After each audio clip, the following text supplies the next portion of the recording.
Good afternoon, fam. This is a random stream. It wasn't planned. It was a crazy week, and I've been kind of sick, and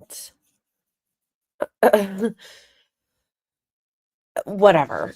I don't want to harp on it. I've been kind of sick. I was sick on Saturday and Sunday, and not really feeling great. I took multiple COVID tests. It's not COVID. I don't have COVID.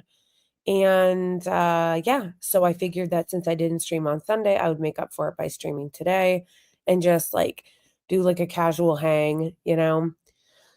Um yeah, that I would just do like a casual hang and just a casual, not really planned generally on my schedule, which is Tuesdays and not I say this is what I mean. Thursdays and Sundays. Thank you. I just remembered Thursdays and Sundays. So just a casual stream to make up for the fact that I didn't stream on Sunday. My usual schedule, in case you are wondering, the usual streaming schedule is Thursday and Sunday. And yeah. So anyway, yeah, that's the usual streaming schedule, Thursday and Sunday at 2:30. So Thursday and Sunday at 2:30, but because I didn't, we're just gonna do a quick stream, a quick little mini stream today. Because I felt like there were a few things that happened that were funny that we can make fun of. And hey Kira, good to see you. I know this was super unplanned. I was just saying that like generally my stream times are Thursday and Sunday, but I was sick on Sunday and didn't stream, so now I'm gonna do a little mini stream today. I felt like there were a couple things that happened that were funny. Oh, I know. It was so disgusting. I know. Oh my gosh. It's like painful. It's like painful. So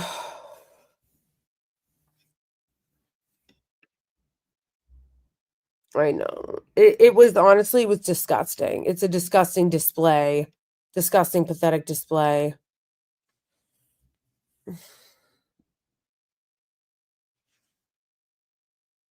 of, uh, yeah, hey, Anams, you know what's funny is that okay, so I went on YouTube and the first thing I saw when I pulled it up was, Destiny talking about Hassan. Like, how embarrassing. When is he not talking about Hassan?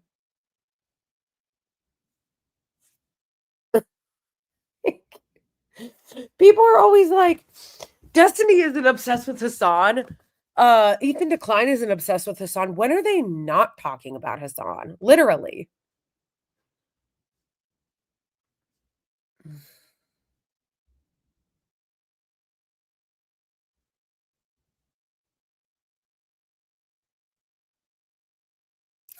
So anyway, I want to make. I'm trying to think on. My boys are sleeping. Who's even Destiny? I know. He's a streamer, but he's literally kind of like Ethan Decline. He's like always talking about Hassan. Did you guys see that really Yes, that's actually what I wanted to make fun of. That's what I wanted to make fun of. Yes. Oh my gosh. Miss Rachel is Hamas. Mm. No, it's amazing. It's amazing. Hold on, I gotta show you guys the picture.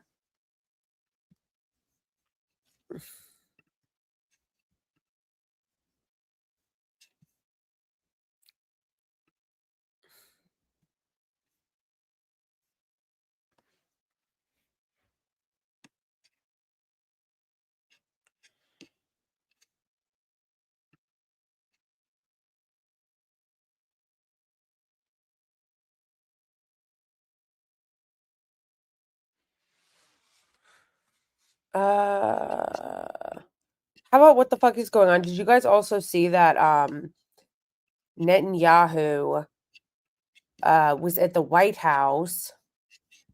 Hey, Longshoff. That he was at the White House and they were doing the typical routine of like, oh, it's our greatest ally, la la la la la la la la la. And somebody pointed out to me on Twitter, or no, they pointed out to me on TikTok. And I was like, that's a really good point. That when it comes to the Israeli regime, right? And Netanyahu, it's all thank you, Netanyahu, for coming. But then when it's Zelensky, it's all did you say twank you? But for real though, like for real. Hold on.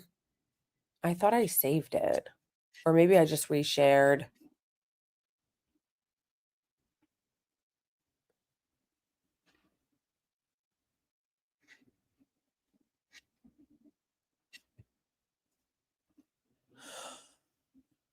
Oh, yes, let's watch this and make fun of it too. Oh yeah, okay, I found it. All right.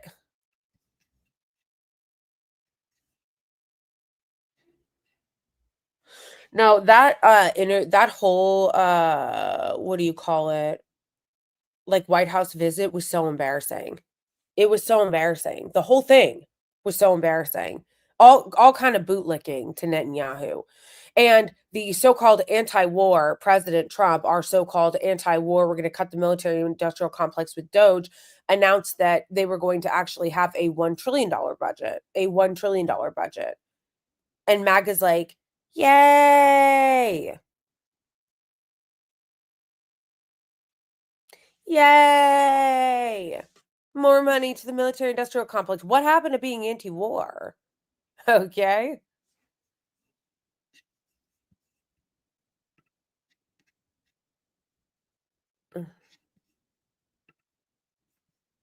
Also, I just want to say before we make fun of this Miss Rachel thing, a beautiful shout out to all of my patrons and my Ko-Fi members. You guys are amazing. I love you so much, and you literally are the reason why I can even do this because um I still have not yet successfully gotten my YouTube channel back, which, I'm still gonna be continuing to fight for. But until then, okay, and fuck them anyway. Like I'm not gonna ever use like their memberships or anything like that. Or I'm at least not gonna encourage people to do so. But because of that, it's been incredibly important, like so like vital to have like Ko-Fi and or Ko-fi and Patreon. So serious shout out to all my patrons and my Ko-Fi members. I love you guys so much. You guys are so amazing. Um Good. Thank you, Longshoff. But I appreciate that though, because I'm trying to become a Twitch partner. And in order to do so, um, they show those very annoying ads. So I'm trying. I'm a Twitch affiliate, but I'm not a partner yet. So yeah, it's like you guys being on Twitch, first of all, helps a lot. Just watching on Twitch rather than on YouTube helps a lot. Also, watching the ads. Like I know they're like really annoying, but it helps because then well, I don't really know how they break it down, but you know what I mean. You know what I mean. Okay. So I can we please make fun of this? Because this is so embarrassing. Hey.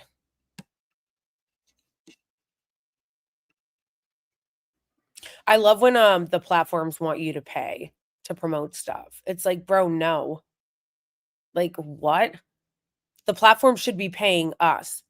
Okay? Not the other way around. Anyway, so the hack account Stop Anti-Semitism, which I didn't even see it on Twitter because they blocked me. I saw it on Instagram first.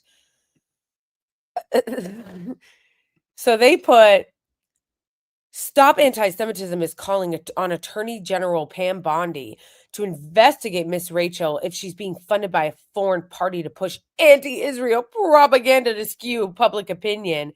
Since October 7th, she is transformed into an amplifier of Hamas propaganda, broadcasting to 20 and I couldn't see the rest of the tweet because I just had to save the photo because they blocked me. So um but how amazing is this? But seriously though, how amazing is this? From nursery rhymes to Hamas lines? What? Oh. Also, guys, I want you to think about how insane this is. So they're calling on our attorney general to investigate an American citizen for criticizing a foreign government. You got that? I want everybody to let that sink in. They're calling on our attorney general to investigate an American citizen for criticizing a foreign government.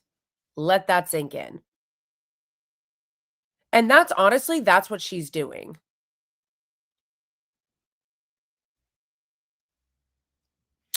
Do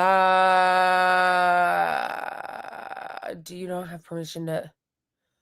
Oh, sorry about that. I don't know obvious books. Can you, I mean, did you agree to the rules? You have to agree to the rules, I assume. Can you ask, one of the mods? Because I honestly don't really know how that works. I trust my mods in there to kind of like understand that kind of stuff and handle it. So I don't know. Ask Emily or Boney or Johan, the 3 mods. But Emily is like the main mod on Discord. So Emily Cow. So she might be the best person to ask about why that's happening. Okay, but can we again please make fun of how embarrassing this is? They want the American Attorney General to investigate an American citizen for criticizing a foreign government. That's what they mean. Because she said that killing children was bad. That's what that is. She said that killing children was bad.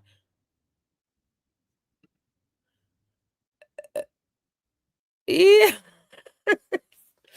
Yeah, but honestly, are they wrong though? Because Pam Bondi went into office saying that she was going to release the Epstein files, right? And all she's done is go after people on behalf of the Israeli regime. That's all she's done. So she comes in going, yeah, we're gonna get tough on crime and we're gonna go after criminals and we're gonna release the Epstein files. But now she's like, best I can do is go after Miss Rachel for saying that killing children is wrong.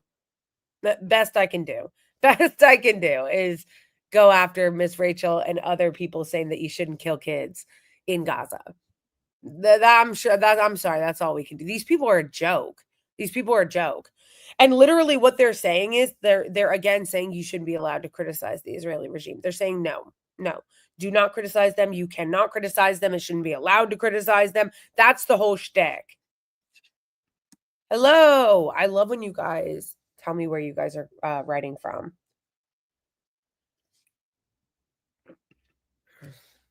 Right, and the thing is that I love is that none of the Trump people seem to understand that the reason why the Epstein files are not gonna come out is because Trump's on them. Like, guys, I hate to break it to you, but, this is insane. I wonder if I could so I copied this photo from I think I took it actually from Hassan, because Hassan had posted about it.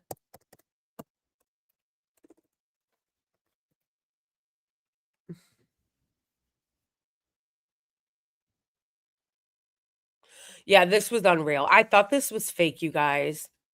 I thought that this video was fake.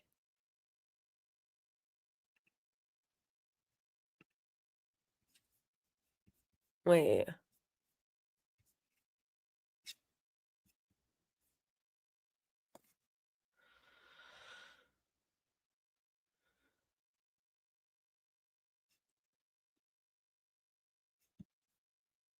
Was it not there?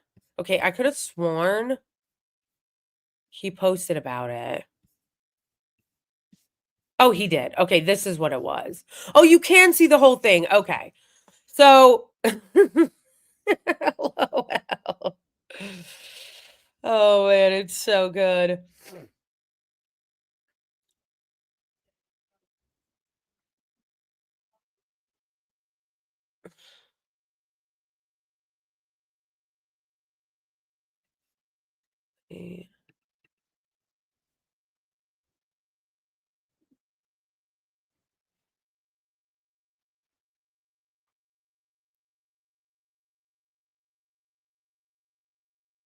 Okay. Yes.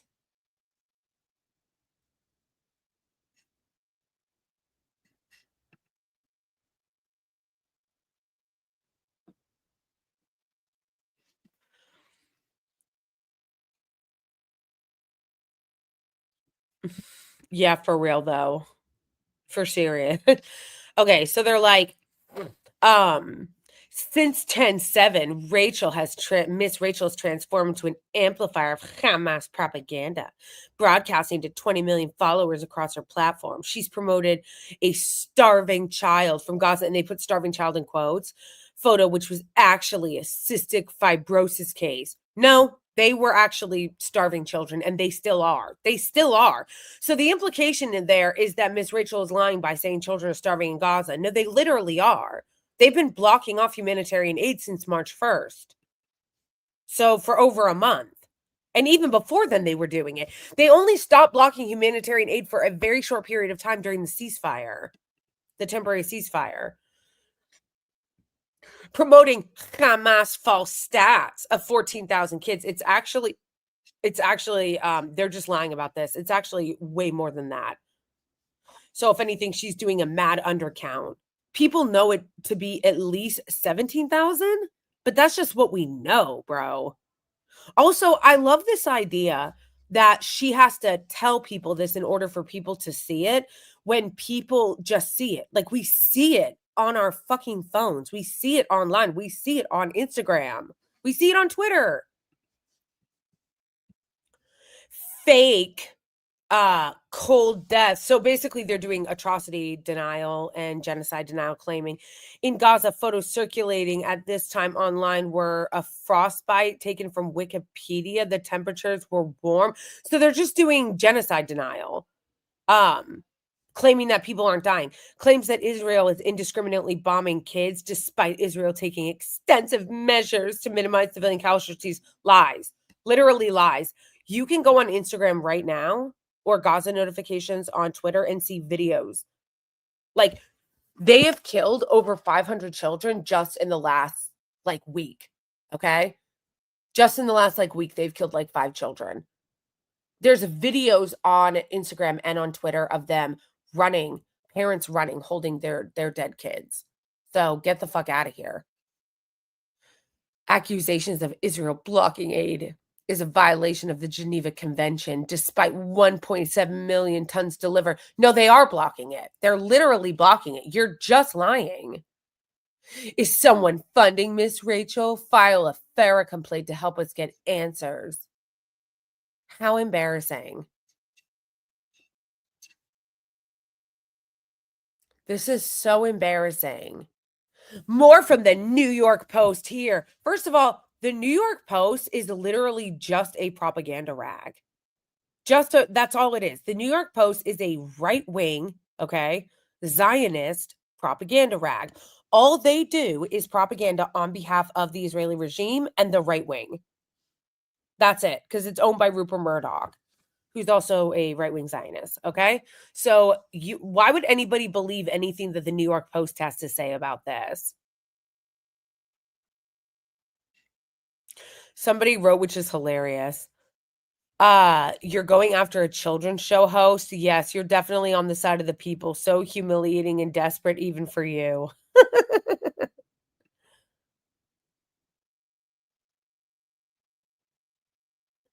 I like how they think they're owning her by going, US Muslim blogger turns down Revlon award over Gal Gadot role because Gal Gadot is a IOF terrorist soldier or did serve in their terrorist military.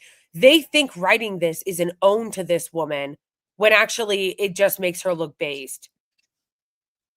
Oh yeah, this you turned down a Revlon contract because of the genocide defender Gal Gadot. How embarrassing for you.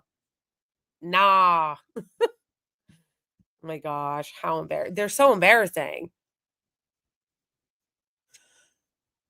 You have to be some kind of embarrassing loser, okay? And some kind of clown shoes in order to unironically and for serious get online and try to galvanize people to get an investigation, a witch hunt into Miss Rachel because she called out Israel's genocide. And they now want a Freedom of Information Act and an investigation into her claiming that she's being foreign funded.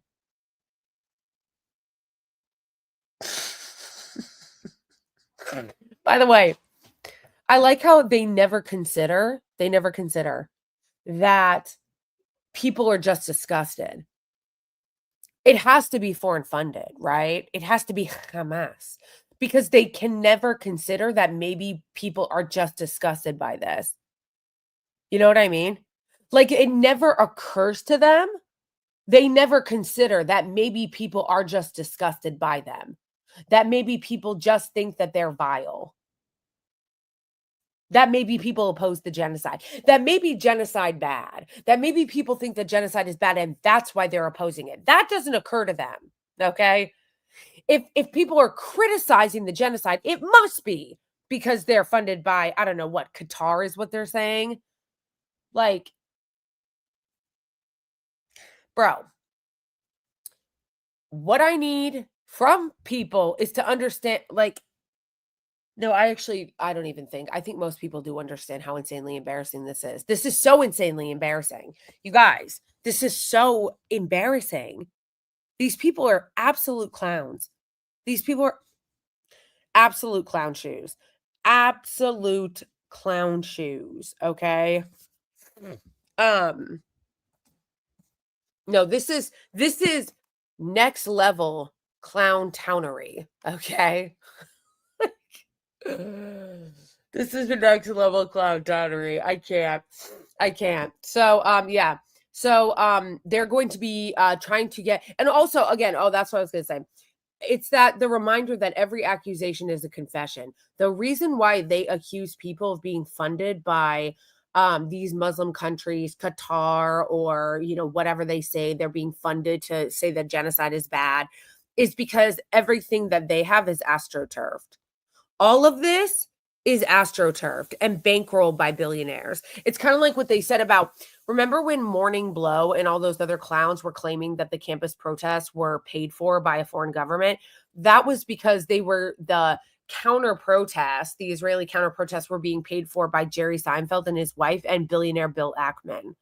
So it's like, it's just more of every accusation is a confession. They astroturf all their shit. And so they assume that that's what's happening on the pro-Palestinian side. Yeah. I didn't even think about that when I just said it because I've been calling Morning Joe Morning Blow for a long time.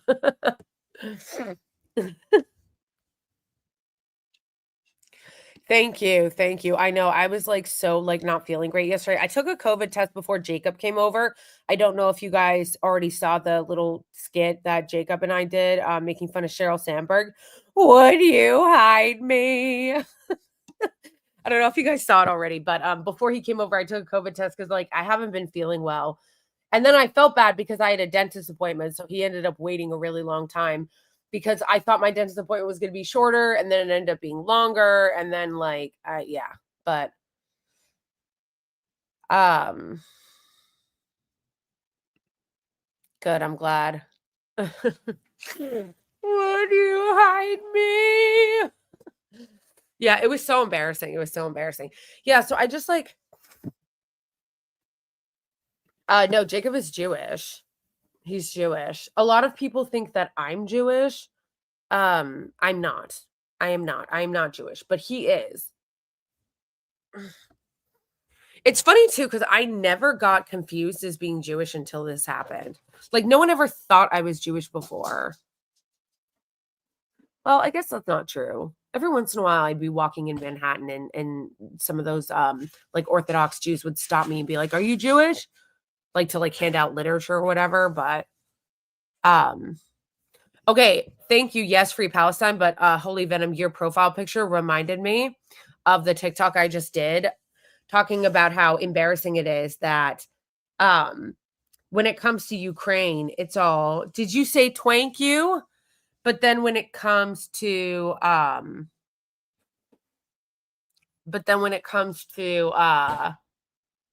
the Israeli regime, they're like our greatest ally. Thank you, Israel, our greatest ally. Wait a second. What? Are you saying that people thought I was Jewish because of my nose? What? I don't think so. I don't think so. I don't think so. I don't think so.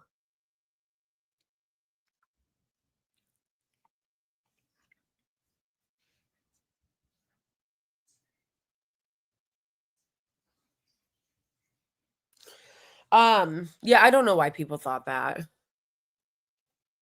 Anyway, mm,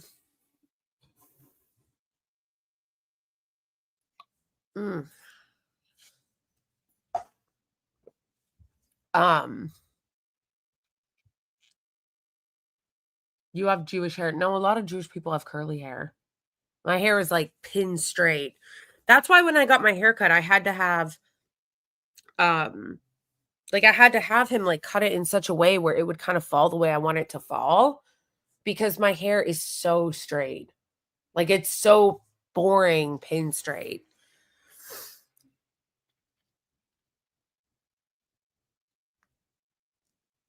Uh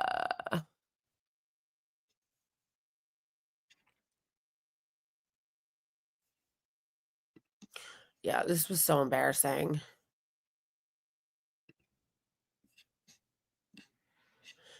But yeah, it reminded me of how when but JD Vance is like our greatest ally.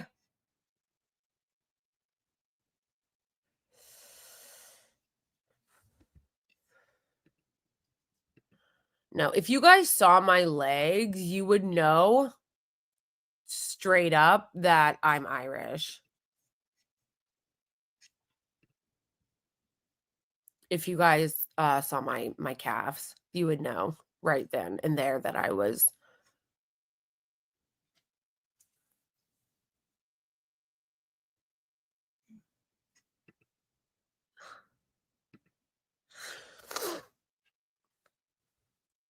Okay, so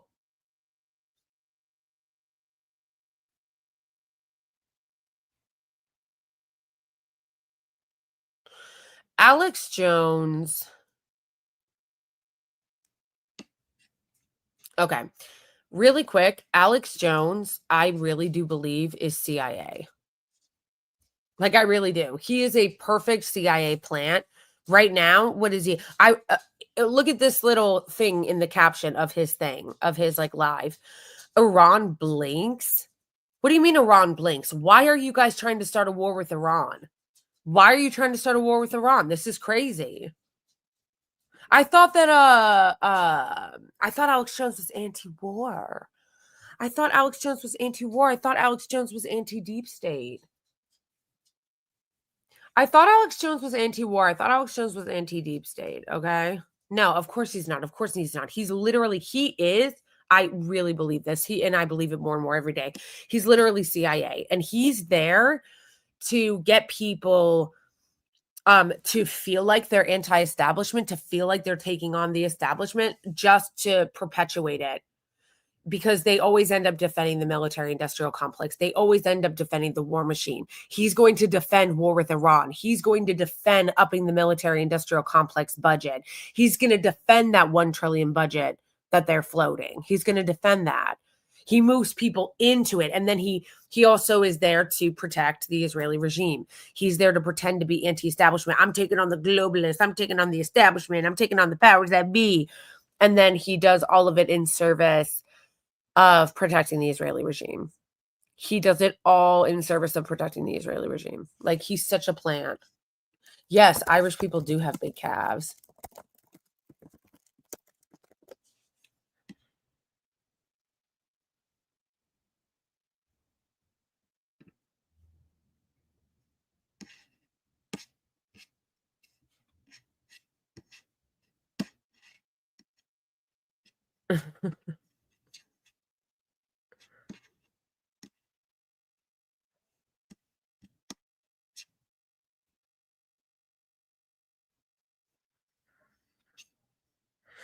All I'm saying is that A lot of Irish people have really big calves, and if you see somebody with really big calves, it's likely that they're Irish.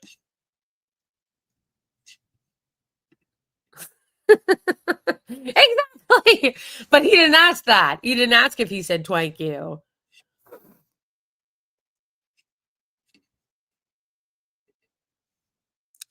Yes, we can talk. Let's watch that. I think that's worth going over and watching.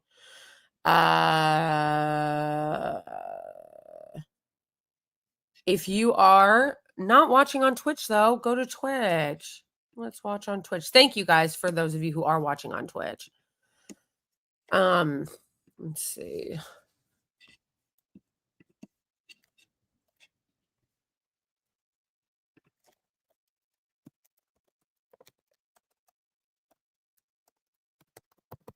I'm gonna make some more. I think I'll make a iced shaken espresso.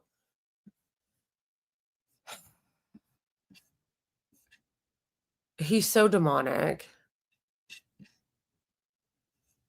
We want healthy relations with the new regime in Syria.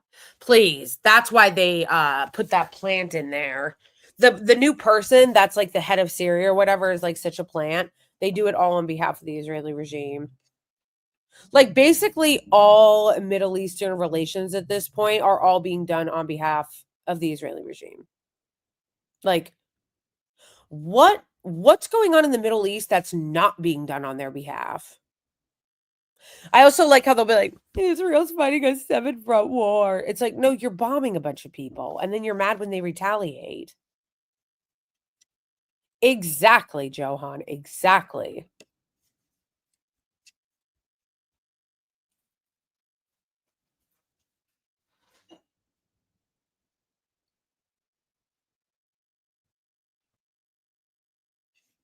Okay, hold on. Why isn't it showing the interview Netanyahu Trump? First of all, this is so disgusting and pathetic. I thought it was AI at first, but people said it's not. People said it was real.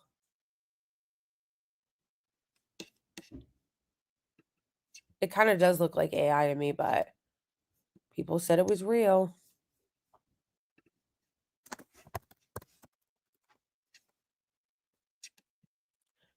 Either way, it's disgusting.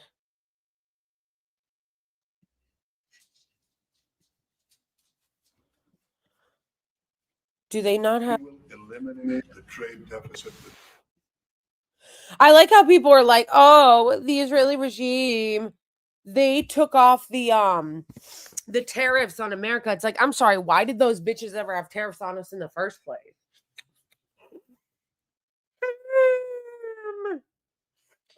My ham is feeling better, by the way, if anybody was wondering. Ham is feeling better. Ham shaking. Because I had to take Ham to the vet last week.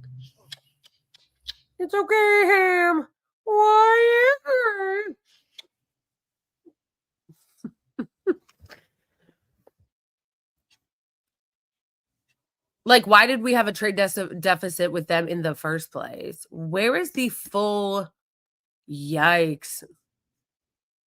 Where is the full interview? I said to the president a very simple thing. We will eliminate the trade deficit with the United States. We intend to do it very quickly. We think it's the right thing to do. And we're going to also eliminate trade barriers. If you thought it was the right thing to do, put up unnecessary. if you thought it was the right thing to do, then why did you have it in the first place? Like, as if we don't give you enough money. Like, it's amazing that they were charging us tariffs. Like, how embarrassing. Netanyahu. I'm looking for, does anybody have a link to the whole thing? These are all just like really short clips.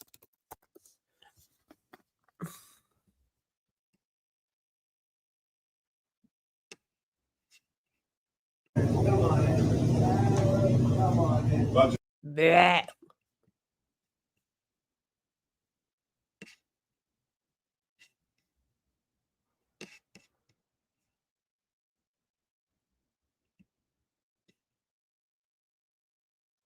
Gross. Gross. Ready, close. Ready, shut. Gross.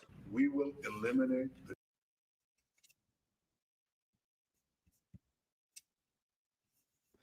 Okay, somebody help me get a link to the whole thing.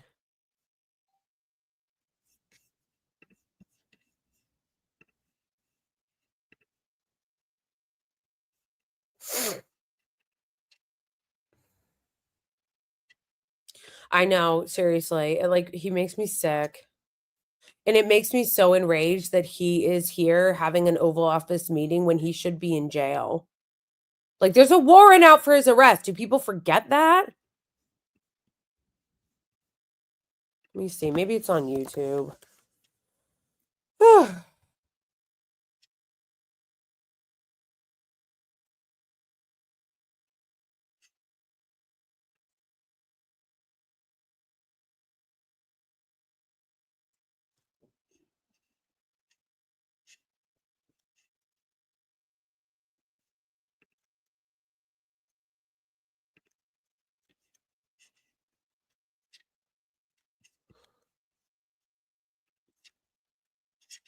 Any of you guys have a link for me?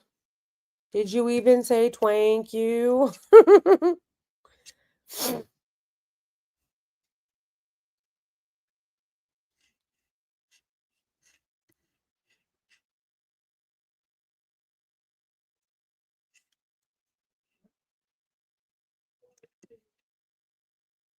Bro. Netanyahu.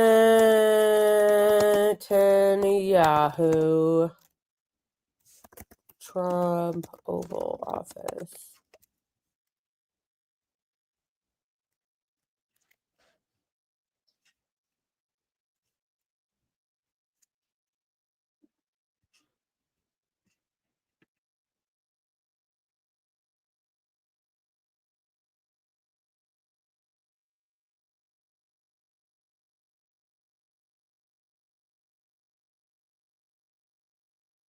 Oh my gosh, shut up.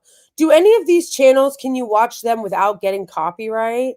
Because I see that there are a lot of like official mainstream media outlets that do have it, but I don't want.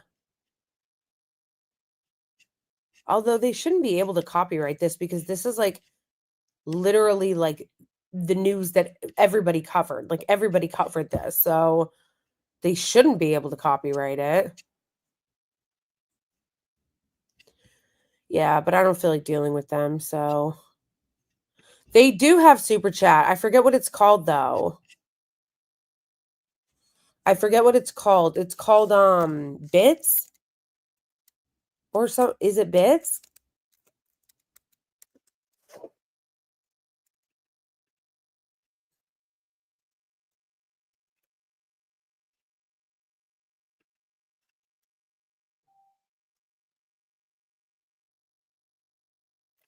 Thank you, Johan, for sending me this. I think they're called Bits on I think. Yeah, Bits. Thank you, Johan, for sending me this. I always prefer to watch it on Twitter because I feel like Twitter, it doesn't have the same. Like if you watch it on YouTube, then did you even say thank you? If you watch it on YouTube, a lot of times they'll copyright you because it'll be like somebody like CBS that put it out or Forbes or whatever, and they'll act like little bitches about it, or Disney that owns it. But on Twitter, usually it's somebody that independently shared it. Usually on Twitter, it's somebody that like just like independently shared it, and it's public information. Like all of us should have access to this because this is major news, right? Like because of the fact that this is major news, all of us should have access to this. So yeah, thank you for sending this because yeah, if you ever send me a clip, you guys,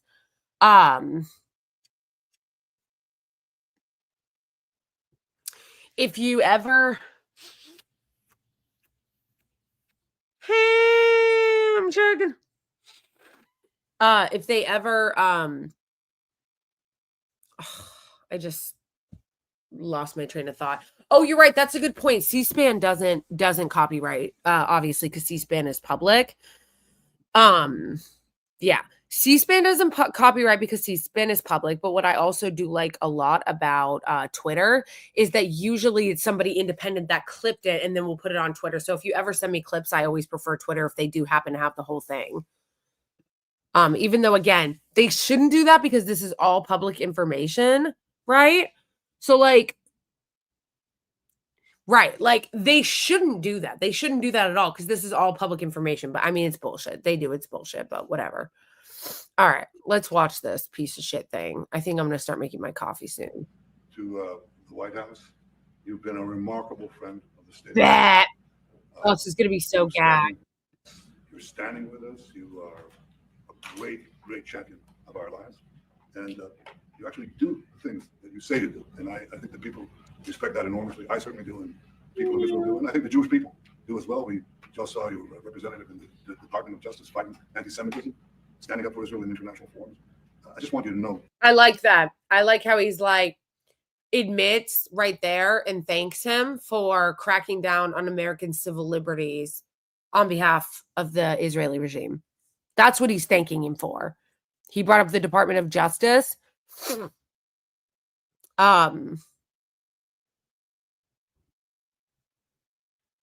He brought up the Department of Justice and said, I just want to thank you so much for the Department of Justice and everything you're doing for Israel. Why is the Department of Justice investigating people and making policy on behalf of a foreign government?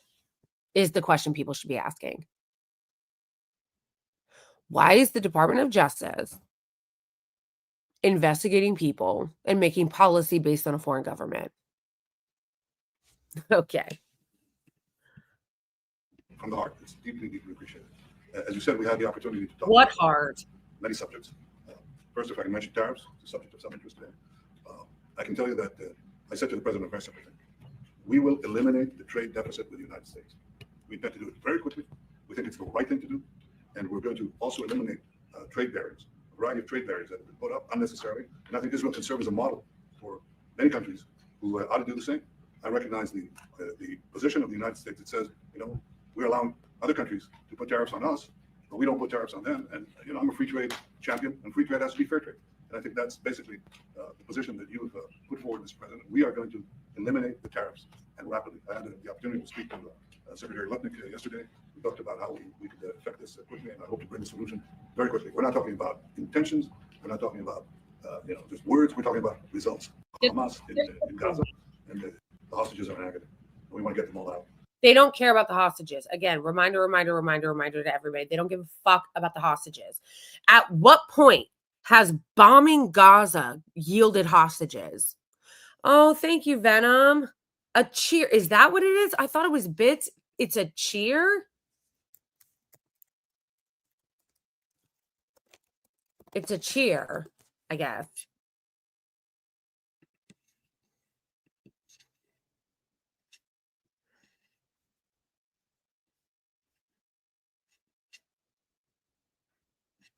All right. I don't really know the difference between a bit and a cheer, but I'm pretty sure a cheer is a gift. Yeah, I'm pretty sure a cheer is a gift. So thank you, Venom. I appreciate that a lot. Thank you. Steve, Oh, yeah, but back to what I was saying about the hostages. Reminder that they don't give a fuck about the hostages. They literally don't give a fuck about them. They never cared about getting them out. This has always been about stealing Gaza. Because the only time hostages were actually returned was during a ceasefire. If they actually cared about getting the remainder of the hostages out, they would be for the ceasefire. They're not. They don't care. He is more than willing, okay, to sacrifice the hostages on behalf of making sure that they bomb Palestine more and bomb Gaza more and try to take more of their land. That's what they want, okay? That's all that is. Woodcock, President Trump's very able representative, helped us get a deal that got 25 out. We're working now on another deal that we hope will succeed. And we're committed to getting all the hostages out, but also eliminating the evil tyranny of Hamas in Gaza. How's that going? How's that going? How's eliminating Hamas in Gaza going? What's the again, when they say eliminating Hamas, I'm sure, I mean, at this point, I think everybody knows that that's a lie, that they know that that's not going to happen, and it's not even the goal. The goal is to steal the Gaza Strip. That's the goal. They're not trying to eliminate Hamas, because how come no one's asking them what success looks like? How come no one's like, hey, but they haven't been eliminated, actually, and you haven't gotten the hostages? We have been going on. Like, honestly, it is a slap in the face to anybody who has any critical thinking skills and reasoning skills for anybody to still take that at face value without laughing in their faces.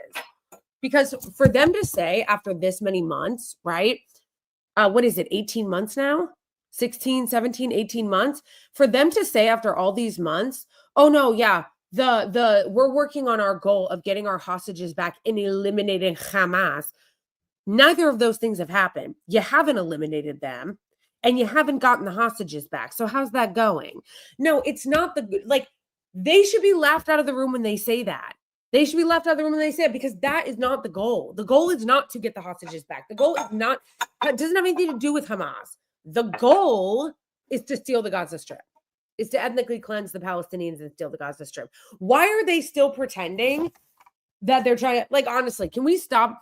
Can we dispense with this fake pretending like you're still trying to get the hostages?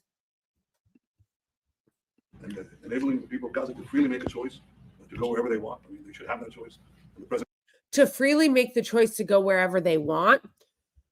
Oh, so can they go back to Israel? You just said enabling the people of Gaza to go wherever they want freely. You mean like the Israeli regime where a lot of them got driven out from? Because a lot of people in Gaza are actually refugees or descendants of refugees that were pushed out of Israel during the Nakba. So, okay, so here's the thing. You're saying the people of Gaza should be able to go wherever they want freely, but except for two things. They can't go to Israel proper, and they can't stay. This is insane, literal war crime, ethnic cleansing, using the language of pretending to want to help them. Oh, the people of Gaza should be able to go wherever they want freely. So we're going to nicely ethnically cleanse them.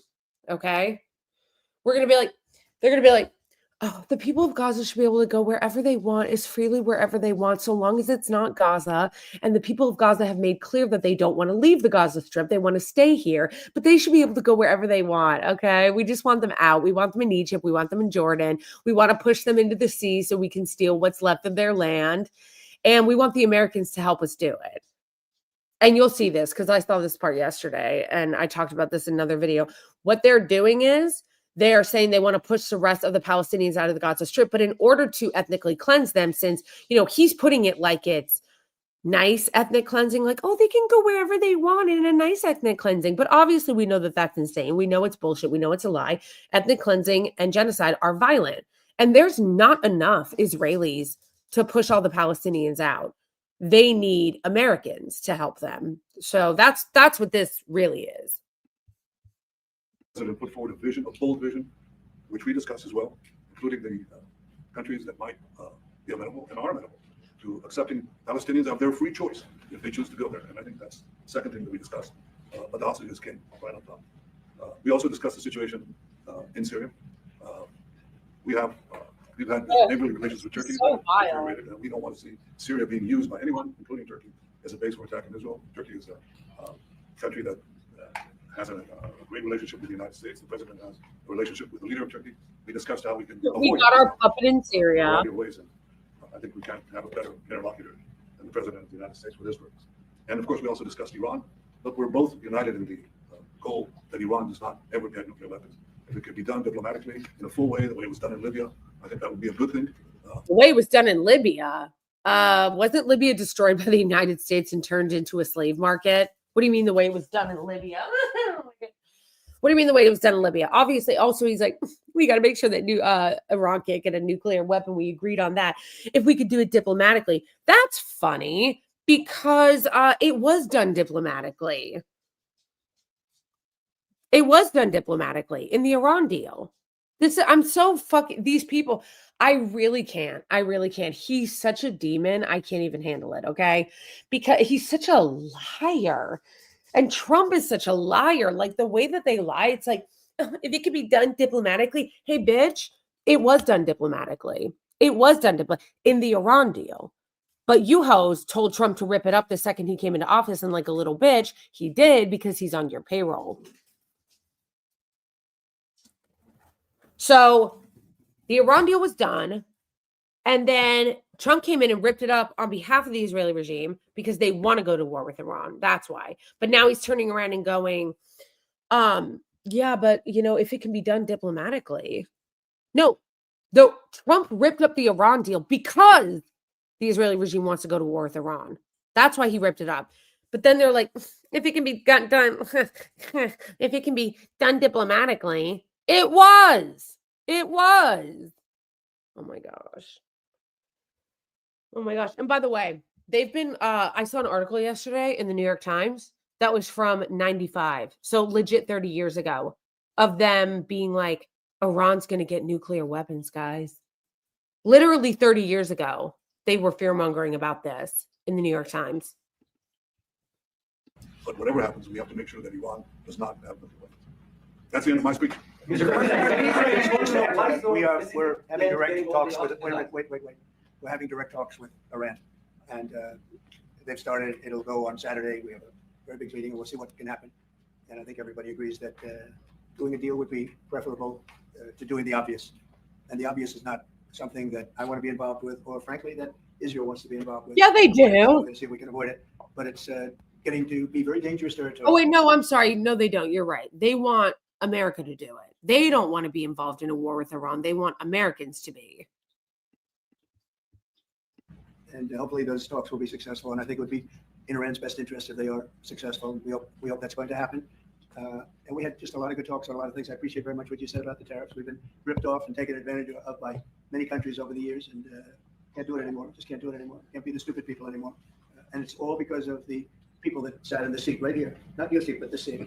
They allowed things to happen to our country that they shouldn't have allowed to happen on trade and other things, many other things. I mean, look at what's happened with our last president. We allowed millions of people to come into our country with an open border. Who would want an open border? How stupid was that? But he allowed millions and millions of people. And of the millions, and I think it was 21 million people, but let's say 3 of them were serious criminals, serious murderers and drug dealers and gang members and people from jails. All the jails emptied out right into our country. Oh, this is made up, by the way. On Mexico. I know that they say if you repeat a lie long enough, it starts to become truth to people. But I just need everybody to remember that that's made up. 21 million people did not come in. They did not empty the jails. The border was never open. Like they're just making this up. They just repeat it so much that people believe it. But generally speaking, on the southern border.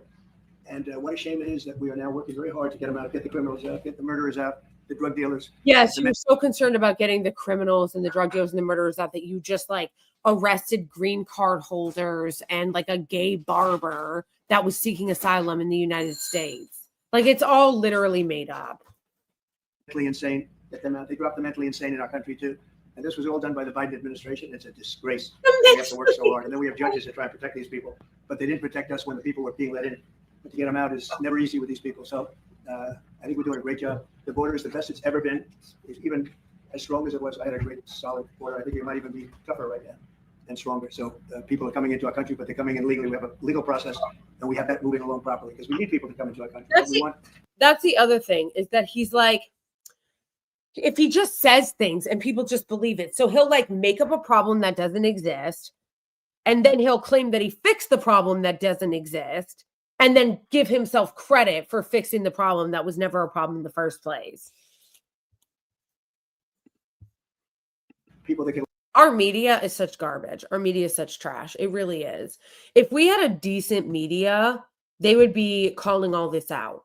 Right? Like they would be calling all of this out. They would be calling out what the Israeli regime is doing. They'd be calling out Trump lying about immigration, but they don't because our media is garbage. They're stenographers of power. We love our country and cherish our country. So that's where we are. And with that, any questions? To the markets today, and would you be open to a pause in tariffs to allow for negotiations? Well, we're not looking at that. We have many countries that are coming to negotiate deals with us, and they're going to be fair deals. And in certain cases, they're going to be paying substantial tariffs.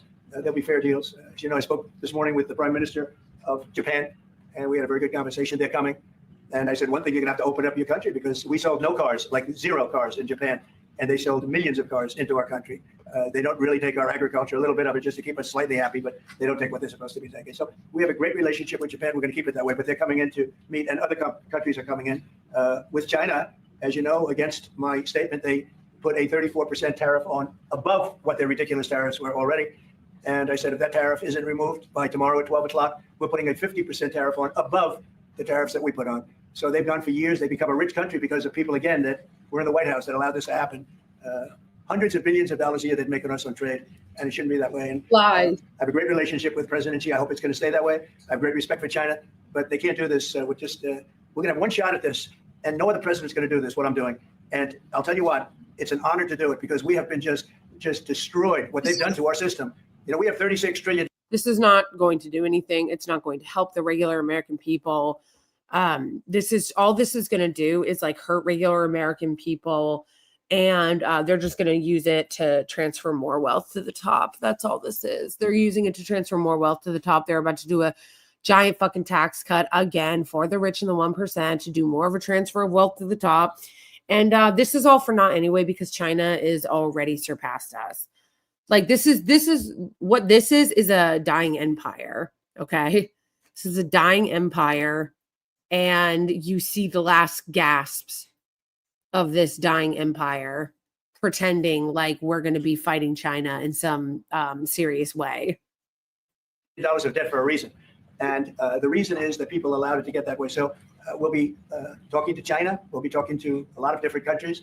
And I think, you know, if we can make a really fair deal and a good deal for the United States, not a good deal for others. This is America first. It's now America first. And we didn't put America first. We put America last. The people that were in the Oval Office put America last, and we're not going to stand for it.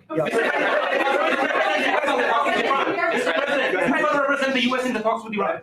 2 questions. Do you expect any of these deals to be made before April 9th? And secondly, there have been some mixed messages from your administration. You're talking about negotiations, and yet others in your administration are saying that these tariffs are actually permanent. What is the action? Well, they can both be true. There can be permanent tariffs, and there can also be negotiations, because there are things that we need beyond tariffs. We need open borders. You know, we almost had a deal with China where we're going to open up China. It was almost done. Need Some of you open remember borders. it during my first term, and it was very disappointing. We I thought you didn't want a deal. $50 border. billion worth of product was sold. $50 billion. You'd like that in Israel. And I made that deal, but it wasn't the deal that I wanted. It was the deal that I wanted was that, plus they're going to open up China so that our companies could go into China and compete with other countries. I feel like China he does for still a say large it. number of He people. did. And at the very end, that deal was terminated, and we went to a piece of the deal.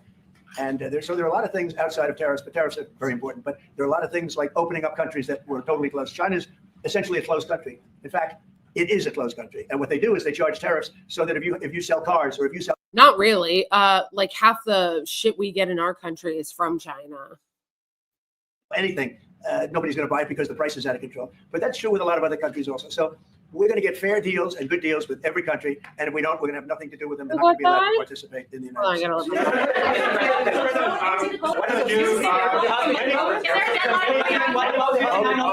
Mr. President, This gentleman is all day long. Mr. President, thank you for the chance. Many Palestinian Americans who voted for you and not for Biden because you promised them to end the war in Gaza. Very honored by that vote, too. The war is still going on and there's no hostage deal. Do you have any update on that? Well, I'd like to see the war stop, and I think the war will stop at some point that won't be in the too distant future. Right now, we have a problem with hostages. We're trying to get the hostages out. We got quite a few of them out, but it's a long process. It shouldn't be that long. We have a. I thought you were going to end it on day one. Maybe talk about it for a second, because a lot of people are asking the Houthis. I thought you were going to end it on day one. Oh, and now he's going to brag about killing a bunch of civilians in Yemen, because that's what that was. That video, that disgusting video he posted on Twitter, that wasn't the Houthis. That was a bunch of civilians in Yemen. And he's bragging about killing civilians in Yemen because he's a terrorist, just like Netanyahu is a terrorist. And now he's going to brag about that. Oh, wow, you're so tough because you bombed a bunch of civilians in one of the poorest countries in the world. Very tough, and they're very successful militarily. We've really damaged them badly. These were people shooting down ships and other things, by the way, flying objects like airplanes. And we've put a major hurt on the Houthis, which nobody's been able to do. We've really hit them hard, and they know it. And they don't. No, again, he just says things that aren't true. and because he knows that his own base is not going to question it. You didn't stop shit. You didn't stop shit. Oh, sorry, they're right there. You didn't stop anything, bro. No, literally, you didn't stop anything. They're still like doing shit to the ships, okay? You just killed a bunch of civilians. But again, he just lies and says things, and people will be like, oh, okay. Don't know what to do. And it's every night, night after night. And we've gotten many of their leaders and their experts. Yeah, the only reason why this was happening, by the way, is because of the genocide in Gaza. That's why they were doing it. That's why they stopped during the ceasefire. They're experts on missiles. I mean, they actually make missiles. Nobody thought that, but they make missiles. It's highly sophisticated and they're very tough, but they've been very badly damaged. Nobody else was able to do that. But us, Pete, you want to discuss that? Yes, sir. It's been a bad 3 weeks for the Houthis, and it's about to get worse. It's been a devastating campaign, whether it's underground facilities, weapons Shut manufacturing, up, you bunkers. terrorist warmonger. This is, again, why I don't want to hear it. I really don't want to hear it. Trump is America first. Trump is anti-war. This loser, this alcoholic fucking piece of shit, rapist, allegedly, okay, don't sue, is really out here acting all tough. He was the one bragging about how we were going to give $1 trillion to the military-industrial complex. This is your anti-war cabinet, folks, bragging about how they crushed the Houthis, even though you didn't actually crush them. You just killed a bunch of civilians. Troops in the open, air defense assets. We are not going to relent. And it's only to get more unrelenting until the Houthis declare they will stop shooting at our ships. And we've been very clear with the Iranians as well. They should not continue to provide support to the Houthis. And that message has been made. More options and a lot more pressure to apply. And we know, because we see the reports, how devastating this campaign has been in them, and we will not relent. We have a great military. There's no military like our military. And despite Biden having given a lot, but nevertheless a pretty small piece, but it was a lot of our military away in Afghanistan. And one of the dumbest situations, I think, and maybe the most embarrassing situation we've ever been involved in, that short period of time in Afghanistan. What a disgrace that was, but left a lot of our military behind. Left you see them in their annual parades where they're parading trucks Again, that made are up. and different things that they get. But it's many billions of dollars we left behind. But despite that, we have a tremendous military. That was a very small portion because we rebuilt the military during my first term, and we have great things happening with our military. We also This is a joke. The idea that the military needed to be rebuilt is already a joke. We already give the majority of taxpayer money to the military, because that's the only thing we do. All of our taxpayer money goes to corporations in the military industrial complex because that's all we do. We don't create anything. We don't build anything. We don't build infrastructure. All we do is bomb people and go to war. So all of our taxpayer money goes to the military industrial complex. This idea that it was depleted is a joke. essentially approved a budget, which is at the facility, you'll like to hear this, of $1 trillion, $1 trillion. And nobody's seen anything like it. We have to build our military, and we're very cost conscious, but the military is something that we have to build, and we have to be strong because you got a lot of bad forces out there now. Yeah, exactly. So this is the bullshit that they always use as an excuse to give endlessly to the military industrial complex. They'll go, oh, we're anti-war and we're Doge. We want to cut waste, fraud, and abuse. You know, we're going to go in and we're going to cut waste, fraud, and abuse because there's so much of it. But we're going to not cut any of the Pentagon. We're going to give them $1 trillion, despite the fact that the Pentagon continues to lose money. They can't account for like $1 trillion, and they haven't been able to pass the last 6 audits that they've had. So you're concerned about costs, and you're gonna Doge everything and cut waste, fraud, and abuse, but you're gonna give $1 trillion to the Pentagon that can't pass an audit and hasn't been able to 6 times. And again, the excuse they always use for the endless spending of the military industrial complex is, yes, but this is our military. We got to be kept safe. So we're going to be approving a budget, and I'm proud to say, actually, the biggest one we've ever done for the military. We're cutting up. That is so pathetic. That is so pathetic. I'm proud to say that we're doing the biggest budget we ever had for the military industrial complex. The biggest one for the military. Anti-war president. Remember Tulsi Gabbard said he's the president of peace, is proud to announce that he's going to be approving a $1 trillion budget. You're so embarrassing. You're all so embarrassing.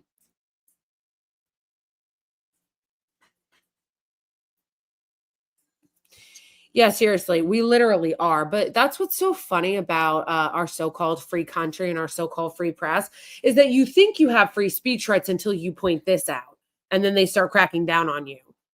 It's like, wait, but we are the terrorists. We are the ones that are causing all this chaos in the world. We are the ones attacking people. And then you'll be like, oh, yeah, because we have free speech. And it's like, do we though? Because they don't really like when you point out that fact.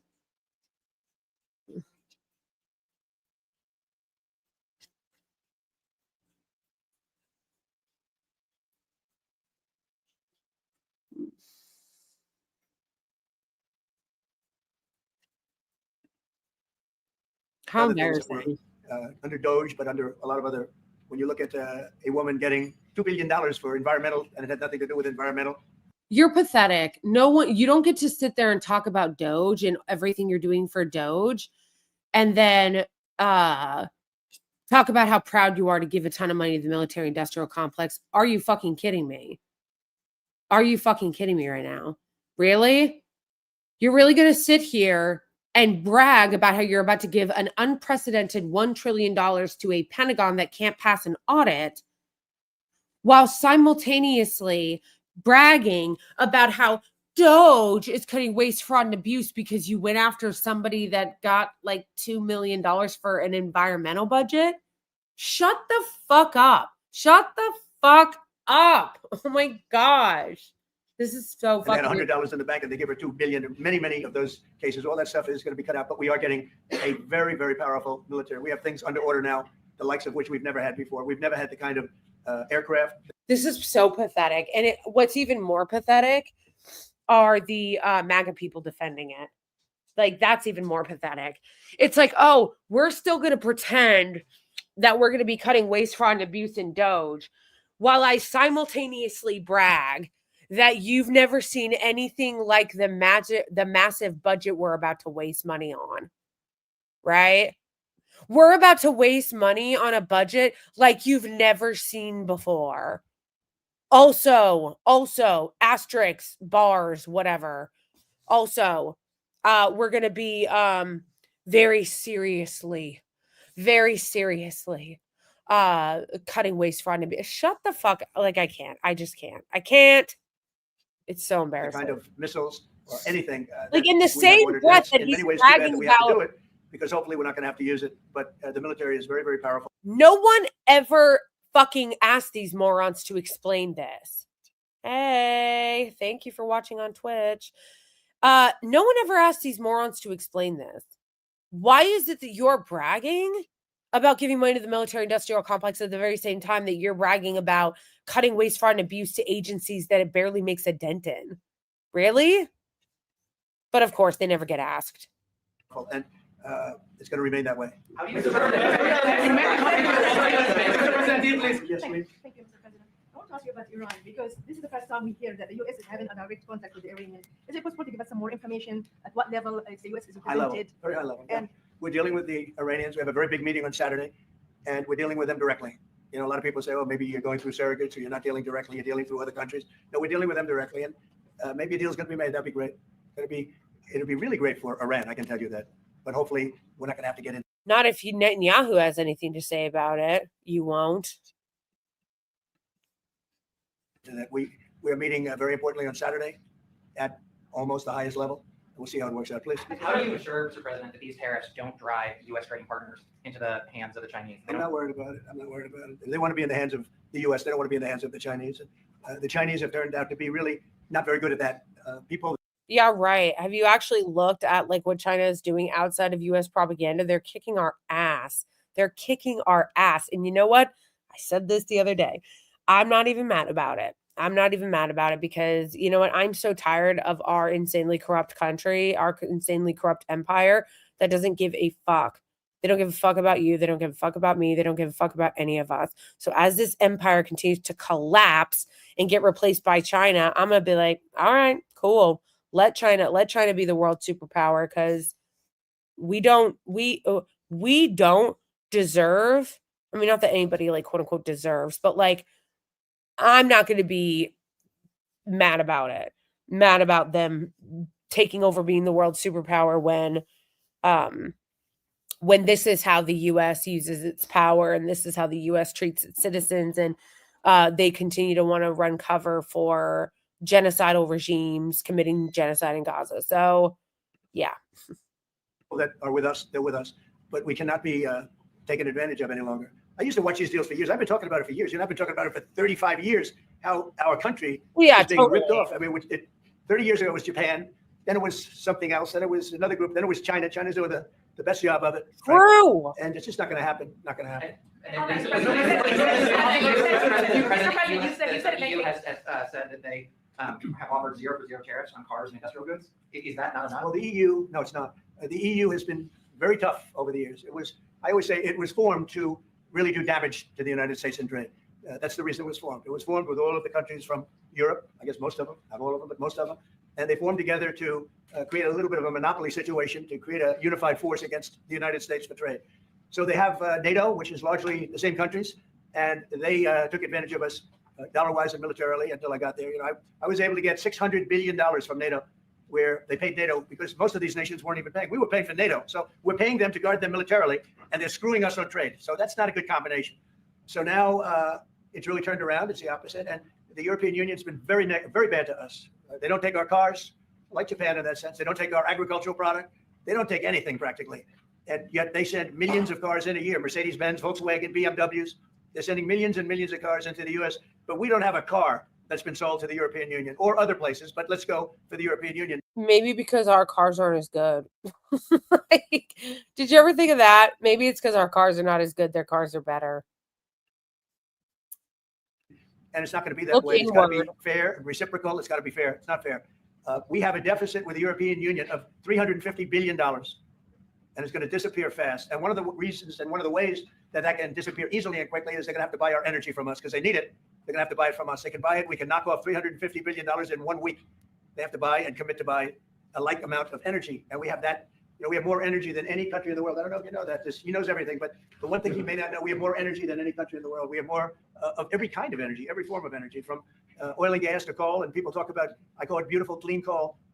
As you know, Germany is opening up a coal plant a week. They tried the windmills and it didn't work. They tried all the other solutions and they were ready to go out of business. Now they're doing a coal plant a week. China is now up to 2 coal plants. They're opening 2 major coal plants every single week in China, all over China. And then we're not allowed to use coal. Well, we have clean, beautiful coal more than anybody else. We have oil and gas more than anybody else. We have the most energy of any country in the world, including Saudi Arabia, including everybody, by a lot. And I took it to #1. We were #3, and I took it to #1 during my administration. And the reason that we were hurt so badly and the reason that we went into such incredible inflation during Biden is energy.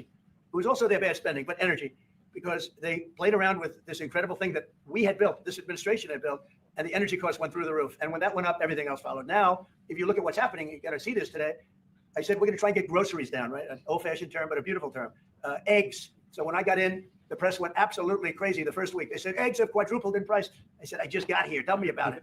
And Brooke Rollins and our team did a great job. And eggs are down now 79%, and they're all over the place. That's literally not true. Somebody else would have taken a long time to cure. We have energy is down. We have interest rates are down. We have groceries, meaning food is down. We have everything is down at levels that nobody ever thought possible. Energy looks like it's going to be in the $2.50 a gallon range and maybe below that for a car. So for gasoline. So we're really doing amazing. I mean, we're cutting prices because prices got so high, people couldn't live. I mean, the prices for groceries, the prices for standard groceries, standard things were going through the roof. They couldn't live. And now those prices are coming down. So call them groceries, but that's down. Energy's down and interest rates are down. Everything's down. And the interest rates, the beauty there is when we refinance debt, you know, debt's become such a big factor in this country. We're going to start paying debt off with tariffs and other things. But it's such a big factor. No, you're not. So no, you're not. Now that's coming way down. So our budget's going to look a lot better because interest costs are way down. And I guess I've done that. Many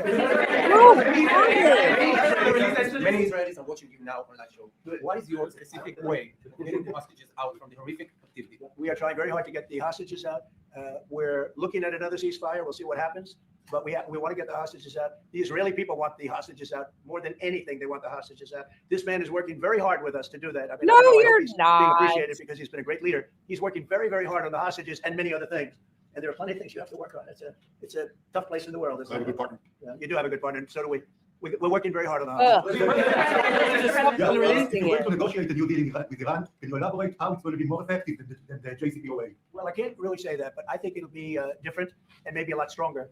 but they were so happy when we made that first deal because we did get a lot out. You know, I had people right in this office, this beautiful Oval Office. They came in, 10 people hostages, you know that. And I said to them, so how was it? And the stories they told me, I mean, as an example, I said to them, was there any sign of love? You were there, 10 people. It's only 10, but it's pretty representative. Did the Hamas show any signs of like help or liking you? Did they wink at you? Did they give you a piece of bread extra? Did they give you a meal on the side? Like, you know, you think of doing like what happened in Germany, what happened elsewhere. People would try and help people that were in unbelievable distress. They said, no. I said, all of them. I said, did they ever wink at you? Like, you'll be okay. You're going to be okay. No, they didn't do that. They'd slap us. The hatred is unbelievable. Bullshit. He's and the literally lives, you know, they lived in a pipe, not really a tunnel. It was a pipe. And they always thought they were suffocating. They were going to suffocate. And then they'd open up the pipe and it was like 3.5 feet high. This isn't, you know, we hear tunnels bad, but pipes are worse. And the stories I heard were incredible. But I just said, was there any sign of potential love or affection? And there were none whatsoever. It was amazing to me. There was nothing like, here, take this. It's a little extra meal or something. They lived like hell. I don't know. They seemed to be, they were amazing to me because they seemed to be pretty normal. They weren't scarred, but I guarantee underneath they have to be scarred. And one was there for They were fine. 56 days. Another was there for about 180 days, you know, a long time. These are people that have been really, really horribly treated. I've never seen anything like it, actually. I was very surprised to hear the answer. Never seen anything like it. Yes, you're right, because you haven't bothered to actually talk to any of the Palestinians during the genocide. Like, seriously, what a joke. That on your list that you feel are farther along in getting their tariffs lowered? I think there are many that want to get rid of tariffs right now. European Union, I mean, as badly as they've treated us, they've brought their car tariffs essentially off. I guess they brought it down to 2.5, and I hear maybe to nothing. But it's not only tariffs; it's non-monetary tariffs. It's tariffs where they put things on that make it impossible for you to sell a car. It's not a money thing. They make it so difficult. The standards and the tests. They drop a bowling ball on the top of your car from 20 feet up in the air, and if there's a little dent, they say, no, I'm sorry, your car doesn't qualify. When the same car from Germany or anything would dent likewise, unless you're going to have an army tank, it's going to dent. So they come up with rules and regulations that are just designed for one reason, that you can't sell your product in those countries. And we're not going to let that happen. Those are called non-monetary barriers. They make barriers that are so tough that it's impossible to qualify. So tariffs are a big part of it, but there's another big part of it, and that's barriers. They also do something else. They manipulate their currency. And they drive it down. They want to drive it. They want to have low currencies. You know, it sounds better to have a high currency, a strong dollar or whatever. But they bring their currency down, and when it competes with our currency, it's very hard to sell a tractor. It's very hard to sell product because their currency is low and ours is much higher relatively. And so it makes it very hard. I speak to a lot of companies that do business, tractor companies, and they say it's so hard to sell because what they've done is they've lowered the yen or they've lowered the yuan or they've lowered their currency. So He's it's just very hard to like compete. making this I don't want that up. either. So we have a lot of things that we're talking about, but we're going to fix it properly, and it's going to be fair to everybody. And in the end, I think we're going to have a world that does a lot better, you know, but they have to respect the United States. And nobody but me would do this. Nobody but me would do this. You know, it would be nice to serve, a nice, easy term, but we have an opportunity to change the fabric of our country. We have an opportunity to reset the table on trade. We lose billions of dollars. We lose close to $2 trillion a year on trade. We lose $1 trillion a year to China, $1 trillion. We lose hundreds of billions of dollars a year on trade to China. We lose hundreds of billions of dollars overall, probably close to $2 trillion. Why would we do that? Number one, why would we do that? And then you have to say, is it sustainable? Then you hear about all of the people that say, well, deficits. If we have a deficit with the country, or if the country has a big surplus with us, like China has a massive surplus that they take and they spend on their military. Well, we don't want that. I don't want them to take $500, $600 billion a year and spend it on their military. I don't want them spending money on their military. And I shouldn't have to spend money. We shouldn't have to spend it either. Because, you know, hopefully, and I said this to President Xi, hopefully it's money that we're never going to use. In other words, because we're not going to use those incredible weapons that we have and that they have. We don't want that. So it's going to be very interesting. It's the only chance our country will have to reset the table, because no other president would be willing to do what I'm doing or to even go through it. Now, I don't mind going through it because I see a beautiful picture at the end. But we are making tremendous progress with a lot of countries, and the countries that really took advantage of us are now saying, please negotiate. You know why? Because they're getting beaten badly because of what's happening. They're getting beaten badly. They're being devalued as countries. But it's the only chance we're going to have to reset the table on trade. And when we do, we're going to come out unbelievably well. We're going to have a strong country economically again. And we're going to have those factories that are empty all over the United States. We've lost 90,000 plants and factories. Think of this, 90,000, you wouldn't think it's possible. 90,000 plants and factories since NAFTA, which was, by the way, the worst trade deal ever developed, ever had by any country anywhere, NAFTA. And I terminated NAFTA. Everybody said it would be impossible. And I terminated it through Congress. We terminated it. No one said it would through be Congress. impossible. It was a trap. It was a horrible thing. We got it done. And we went to the USMCA, which was much better. The problem is they cheat. They cheat like crazy. Canada cheats. Mexico cheats. Just one of those things. But we are resetting a table, and we're going to have great trade, and we're going to have a very strong country. Our country is going to be at a level that has maybe never been, or maybe, our country was the strongest, believe it or not, from 1870 to 1913. You know why? It was all tariff based. We had no income tax. Then in 1913, some genius came up with the idea of let's charge the people of our country, not foreign countries that are ripping off our country. And the country was never that kind of wealth. We had so much wealth, we didn't know what to do with our money. We had meetings, we had committees, and these committees worked tirelessly to study one subject. We have so much money. What are we going to do with it? Who are we going to give it to? And I hope we're going to be in that position again. Mr. President, do you plan to reduce the tariffs that your government put on Israeli goods, 17%? On Israeli goods, 17%. Well, we're talking about a whole new trade. Maybe not. Maybe not. Don't forget, we help Israel a lot. We give Israel $4 billion a year. That's a lot. Congratulations, by the way. That's pretty good. But we give Israel billions of dollars a year. Billions. It's one of the highest of, and we give a lot of countries money. You wouldn't believe it if I said we give Afghanistan a lot of money, didn't it? Because that was a Biden deal, another Biden deal. Not only did he embarrass us with that, but they give them billions of dollars, Afghanistan, right? So, but no, we take good care of our friends, and we don't take care of our enemies. We're not taking care of our enemies anymore, but we do take care of our friends. For the Times of Israel, the IDF is fighting to get in the Gaza Strip. Myself might be called up in a month. Do you think that's the way to pressure Hamas to get to a deal? Do you think blocking humanitarian aid is also an effective pressure? Well, you know how I feel about the Gaza Strip. I think it's an incredible piece of important real estate, and I think it's something that we would be involved in. Arranged. But, having a peace force like the United States there, controlling and owning the Gaza Strip would be a good thing. Because right now, all it is for years and years, all I hear about is killing and Hamas and problems. And if you take the people, the Palestinians, and move them around to different countries, and you have plenty of countries that will do that, and you really have a freedom zone. You call it the freedom zone, a free zone, a zone where people are. This is what I was talking about when I said all they do is lie. And they'll use the term freedom in order to distract you from some fuck shit they're about to do. They love to do that. Let's call everything freedom and just lie and say that everything here is for freedom. Let's go do some horrible fuck shit and then we're going to call it freedom.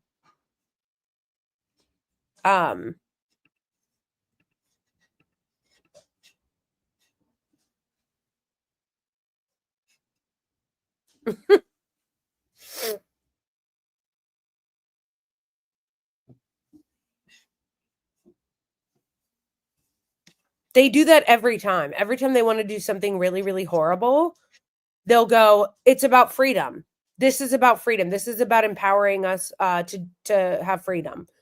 We're going to have a freedom corridor, which means that they want to bring American troops there. They want to bring American troops there to basically guard it for the Israelis because there aren't enough of the Israelis to successfully ethnically cleanse the Palestinians the way they want.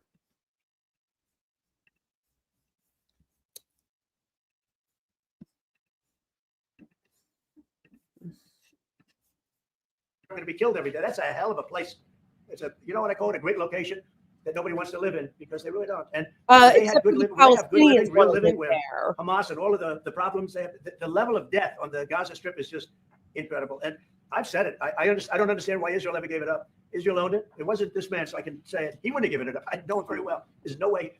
They took oceanfront property and they gave it to people for peace. How did that work out? Not good. Is the immigration plan still on the agenda? Which immigration? From Gaza. All it is a concept that I had that I think is good, and now people are copying it. Maybe you want to tell people are talking about the Trump plan. Gee, why don't we do that? Would you like to answer that question? I think what the president talked about is first of all to give people a choice. Gazans were closed in. The choice they want to stay. I mean, whether it's Ukraine or Syria or any other place, people could leave. Gaza was the only place where they locked them in. We didn't lock them in. They're locked in. No, you locked them in. What's wrong with giving people a choice? No, we've this been is talking crazy. About You locked them in. Some countries, I won't go into them right now.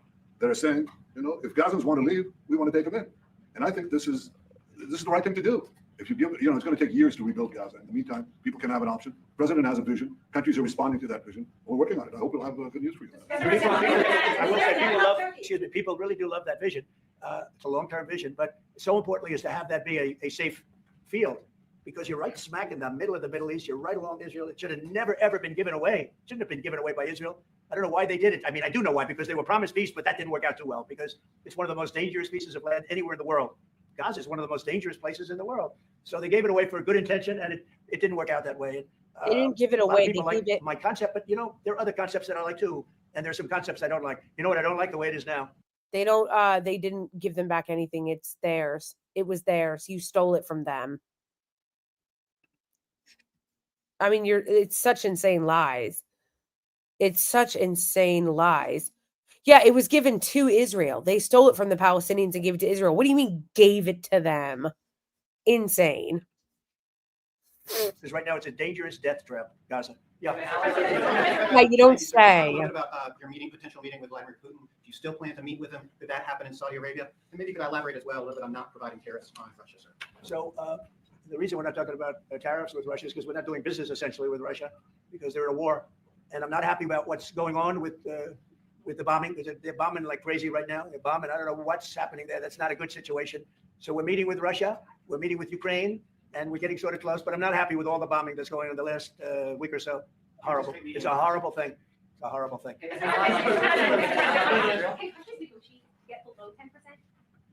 In terms of tariffs? Look, we've been ripped off and taken advantage of for 40, 50, 60 years. And the reason we got ripped off and the way they did it was tariffs. They would charge tariffs, massive numbers of dollars. And when you look at China, when I took over, it was at $507 billion they were making. I call it making. A lot of people say, oh, it doesn't mean anything. Having a surplus it means a lot, in my opinion. It's almost like a profit or loss statement. And when I took over, it was $507 billion that China was. This is originally, first term. And we were very, very tough on them because they were taking that money and they were building a military with it. Then when Biden came in, he let them get away with murder. He had no idea. I'll tell you what, that man had no idea what was happening, whether it was the border or China or anything else. He had no idea what was going on.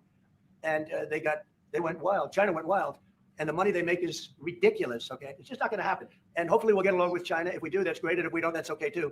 But we can't let that continue because that's an abuse. They abused the poor people that sat in the seat. That poor Biden, he was abused by them. They took advantage of him. And I'm surprised, they have smart people. They were radical left lunatics, but they're smart. I'm surprised they'd allow that to take, to happen. But we are going to bring great trade and we're going to be fair to other countries. And I will say this, virtually every country wants to negotiate. If I didn't do what I did over the last couple of weeks, you wouldn't have anybody wants to negotiate. We would have gone to these countries who want to talk. And say, well, we don't want to talk. Now they're coming to us. They're offering things like even Bibi. This is unrelated because it's a different kind of a relationship. But he started off our conversation today that he's cutting all of the tariffs. He's cutting everything. He's going to get down to a free base. He's going to do things that, in all fairness, other countries, if they said that, would have never even thought about doing it. Now they're offering things to us that we would have never even thought of asking them for because they're experiencing a lot of hurt. And the hurt is that they've taken advantage of us and we finally fought back. Tariffs will make this country very rich. We're rich anyway, but we're rich in a certain way. We have $36 trillion in debt. I want to get rid of it. And we can do it quickly with proper deals. So when countries don't allow us to sell our product, but we allow them to sell their product, when they charge us massive amounts of money for the privilege of going into their country, those days are over. Okay. Me? Yeah. Thank you, Mr. President. On Iran, 2 questions, please. First, you can give us more details about where the meeting on Saturday is going to take place. I can just tell you there's a major meeting going on between us and Iran, and that'll take place on Saturday, and it's at top level. And the second question about this. A lot of people think that those talks are not going to lead anywhere because the Iranians will never give up. I think that's a possibility. If diplomacy fails, is the United States, under your leadership, ready to take military action to destroy the Iranian nuclear program and remove this threat? What program? I think if the talks aren't successful with Iran, I think Iran is going to be in great danger. And I hate to say it, great danger, because they can't have a nuclear weapon. It's not literally made up. They've been saying that for Iran cannot have a nuclear weapon. That's all there is. You can't have it. Right now, we have countries that have nuclear power that shouldn't have it. But I'm sure we'll be able to negotiate out of that, too, as part of this later on down the line. You're not going to do any of Iran that. cannot have a nuclear weapon. And if the talks aren't successful, I actually think it'll be a very bad day for Iran if that's the case. Yeah. Mr. President, on manufacturing, Mr. President. Mr. President, was October 7th the death blow of the two-state solution? And would you consider classifying the Palestinian Authority as a terrorist organization for its continued papers-like terror financing payments? So October 7th was a horrible day that some people, they deny it. Now, I can't believe they deny it from the standpoint of it. They do it because they think it's good politically. But October, I've seen the tapes. I've seen things that you don't want to see. October 7th was a horrible day, and it will go down as one of the really bad days in the history of the world. It was a horrible, horrible thing that happened. And so they're like, some of these people. I'll give you an example. When I was with the 10 hostages. Oh, shut the fuck up. More hostage propaganda. Like, I'm so tired of these bitches. More hostage propaganda. But then they're like, he's like, oh, when I was with them. First of all, I like Trump pretending to have empathy. Trump doesn't care. Trump doesn't care about the hostages either. Like, get the fuck out of here. Like, the fake empathy. But also, October 7th was the worst day ever. And like, but nothing about the genocide that's been going on for 17 months. Oh my gosh. Totally insane.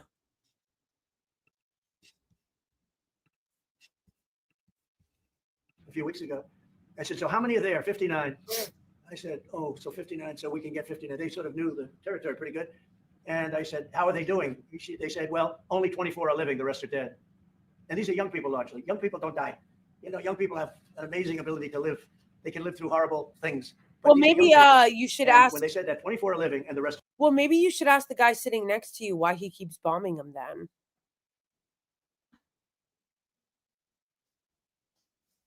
Why? How about that?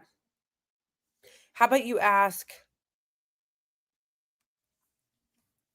the Israeli regime, why don't you ask the guy sitting next to you if he's so concerned about living hostages, why he keeps bombing them? Maybe ask that. They're dead. And, you know, I've had parents come up, Israeli parents, largely. We have some Americans, and I guess we have one left. Alex, we have the one left. But I've had Israeli parents come up to me at events and say, my son is there. I said, well, how's he doing? Well, he's dead. What would you do me the biggest favor ever? Could you bring his body back home? They talked about a young dead boy and a young dead girl like they were living.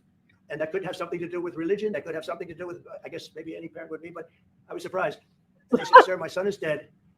It is just as important to bring that body back home. I asked that question as if he were alive.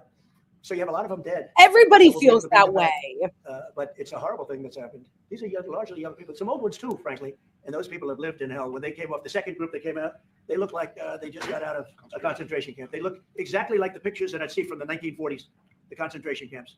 Oh, you should see the pictures coming out of Gaza then. That second group, those people came out and I said, this is unbelievable. We're going back into a chapter in history that is one of the worst ever. It's really very bad. Okay? Mr. President, you said it would take 2 years to get American manufacturing fully up to speed in response to these tariffs. What happens in the meantime? Well, all the loser press too. Not a single press person like pushed back on that and was like, wait a second. Like not a single one of them were like, wait a second, this doesn't make any sense.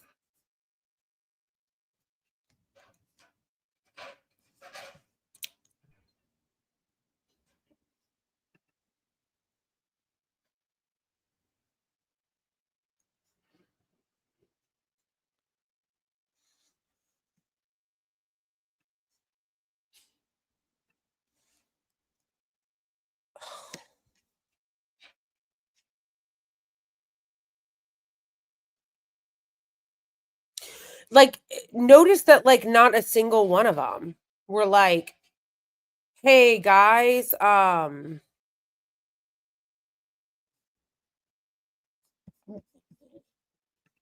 a single one of the so-called journalists were like, hey, what about the Palestinians?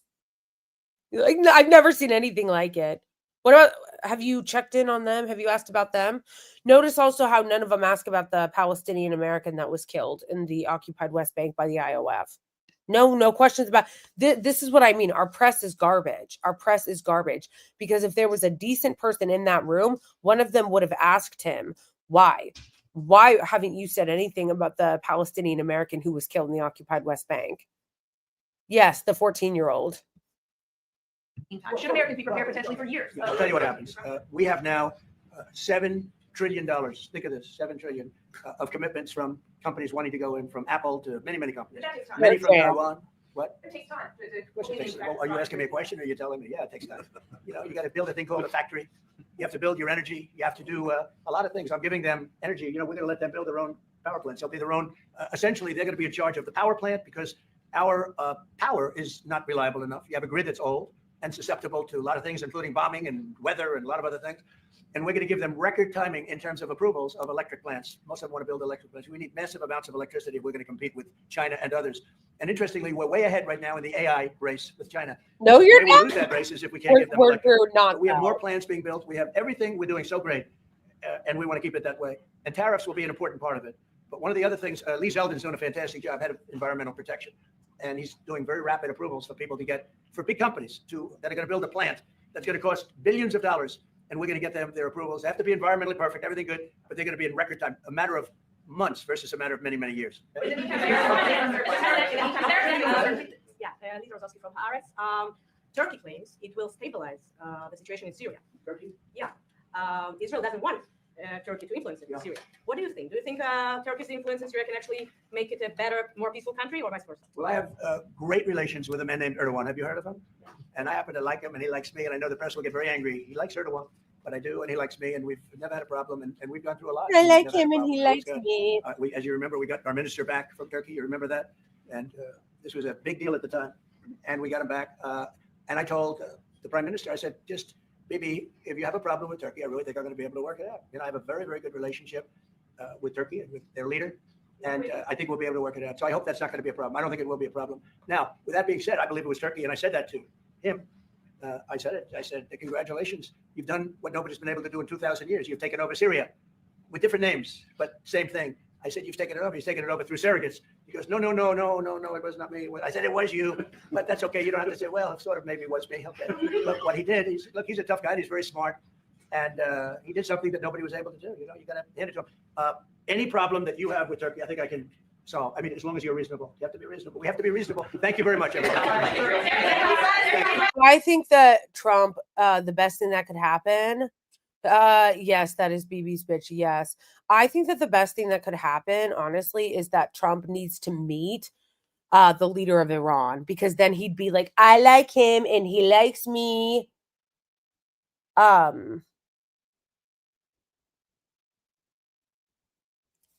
I like him and he likes me.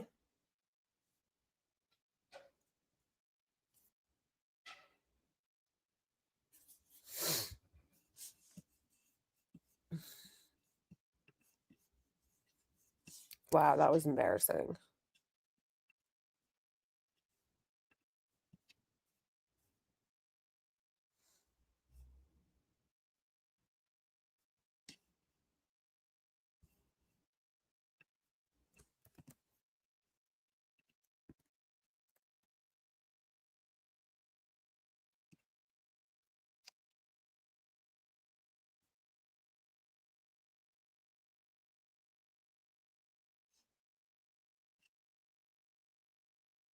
Ugh. He's like he actually looks demonic.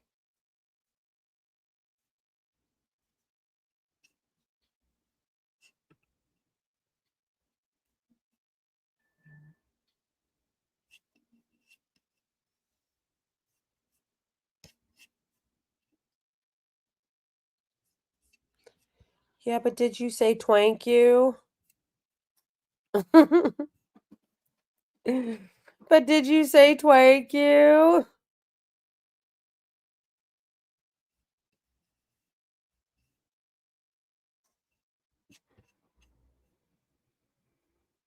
Oh, I can't with this clown. This clown is such a hack. I just can't. She's such a hack.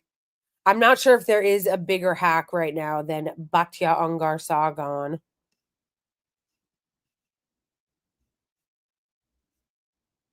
This is so embarrassing. This is so embarrassing. They're actually saying that Tucker Carlson is like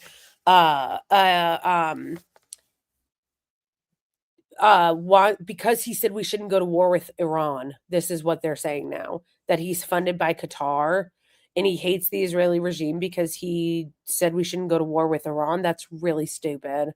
That's really stupid. Especially since he always defends the Israeli regime. He's always like, oh my gosh, I love Israel. It's so beautiful. It's so great. But apparently still not loyal enough. Still not loyal enough.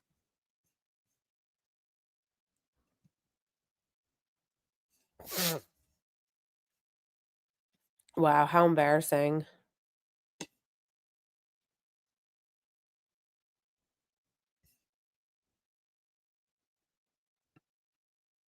This is all an op, another op. Charlie Kirk is an op. I know, Rabbi Shmuley is so embarrassing.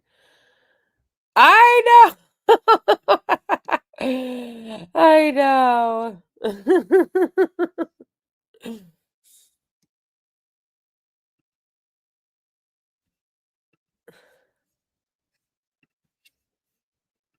All right, all right.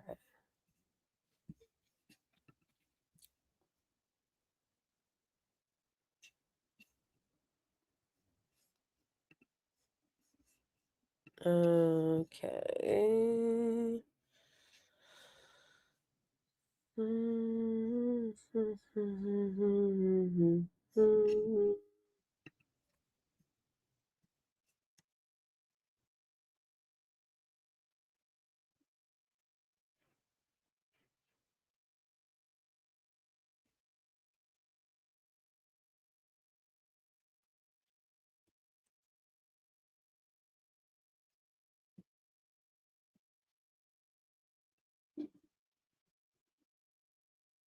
Gen Z is becoming more right-wing because of a massive propaganda massive propaganda op. This is deranged. She should sue. Like, this is crazy. 18 months, Palestinian people have, I would go as far to say that it hasn't just been a genocide for the last 18 months. Palestinian people have been facing a genocide since the establishment of the State of Israel in 1948. This land belonged to the Jewish people long before 1948. But I'm glad that you brought that up, because in 1948, if we're talking about the rule of law, you're quite right. Because in 1948, there was an establishment and it was accepted by Israel, but it was rejected by Palestine. They have had... Yeah, because they had no right to do it.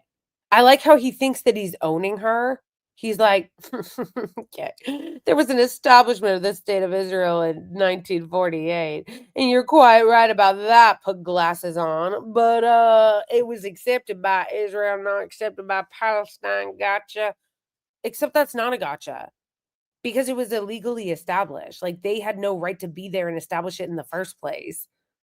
This is crazy. Yeah, you're right. Oh, how out of pocket for, like, the Palestinians to not want to accept the fact that somebody came into their country and just went, we're taking over half of it.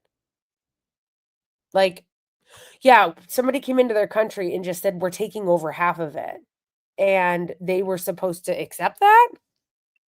Numerous opportunities to have a two-state solution since at least the 1940s. Why would Palestinians accept giving 51% of our land to 6% of the population that was newly immigrated at the time? Why would anyone accept settler colonialism? We fought against British colonialism. We fought even against against the Ottoman Empire. Why would anybody accept willingly to be colonized? So what do you want to happen? What do you want to happen? The Palestinians have rejected a two-state solution on 13 different occasions beginning in 1937 with the Peel Commission, the UN partition plan. I can go on up through and including 2020. So what do you want to happen? I believe that one democratic state where people of all different religions can live together in peace, as they did prior to the establishment of the State of Israel in 1948, where you are not granted supremacy based on your religion. And I believe that the indigenous people of Palestine, should be repatriated, should be given the right of return as stipulated in UN Resolution 194, which none of these solutions that you just posited, in these two-state solutions allows that, as an option. I believe that there must be reparations for the Palestinian people who've lost their land, who've been languishing in refugee camps in neighboring Arab countries for decades, for over 75 years at this point, and those who wish to live peacefully among their neighbors, who wish to be part of the Palestinian nation building project, can continue to do so. We even have Jewish people in my group within our lifetime. So, how many Jews live in Gaza now? Well, if you're going to bring that up, Israel is actually the one who decided to withdraw their population. So, and under this context of siege, blockade, and genocide. Also, what's embarrassing is he didn't answer anything she said. He didn't confront anything she said. She just said a whole lot, and he just went, how many Jews live in Gaza? It's a bunch of really stupid gotchas that don't have anything to do with what she said. I like how this clown thinks that this is owning her, that this makes her look bad. Like this clown Mish, who's like a South African Zionist, she's posting this because she thinks that this makes Dr. Phil look good and that it makes this activist look bad. No. Dr. Phil just has a bunch of gotchas that make no sense, that don't actually address anything that she's saying. Oh, hey, Linda.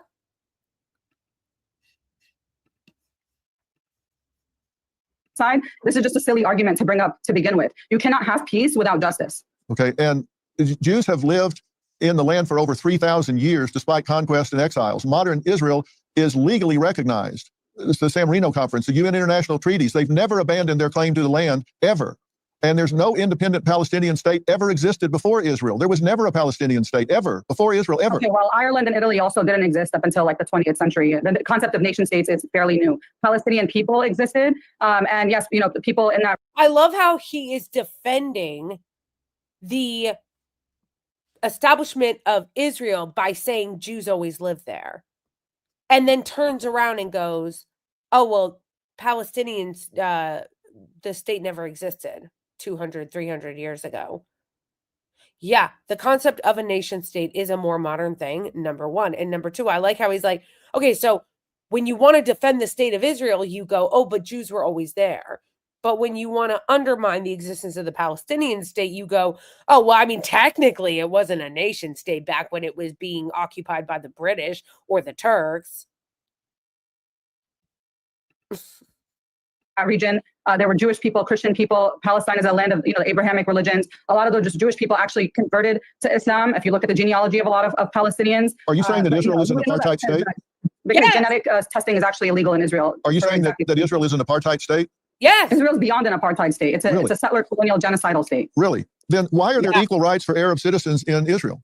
There aren't equal rights. There's over 51 discriminatory laws against Palestinian citizens of Israel, and you're excluding millions of Palestinians by even just focusing on them. You're also excluding Palestinians in exile, like myself, and Palestinians, including Palestinians in Israel, and you're excluding equal rights for Arab citizens in Israel.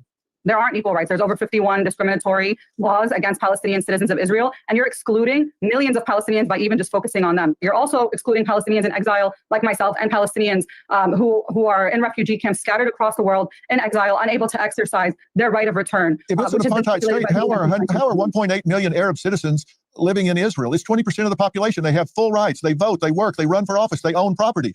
They have more rights and freedom in Israel than in any Muslim country on the face of the earth. How is that apartheid?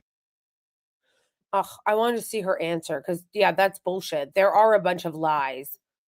Laws against them. You know, I would go as far to say that it hasn't just been yeah, I don't know why that woman thought that posting that somehow made like the Israeli side look good, made Dr. Phil look good. No, it didn't. Embarrassing. Embarrassing. Okay, let me. Yeah, that didn't do what you guys thought it did. Okay. Oh my gosh, how embarrassing. Email templates.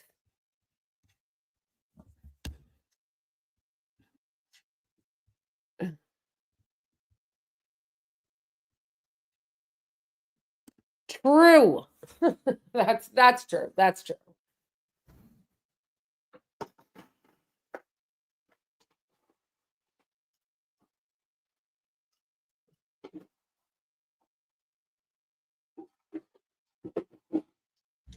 Oh my gosh, absolute clown shoes. Yeah, Dr. Phil's really creepy, but I just think that's funny because he thought, he clearly thought, and so did she, like the woman posting it, that he was doing like this great big gotcha. It's like, you're not doing any of that. This is not a great big gotcha. This was embarrassing. Nothing she said was incorrect, and he couldn't answer anything she said, and that's why he had to keep deflecting. Like, he kept deflecting whenever she would make a point and go, oh, yeah, well, then why are there not people living in Gaza? Why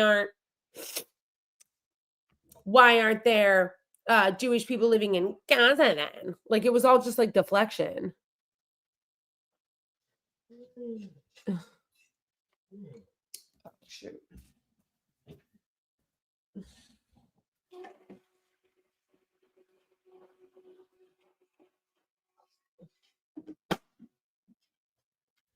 How embarrassing.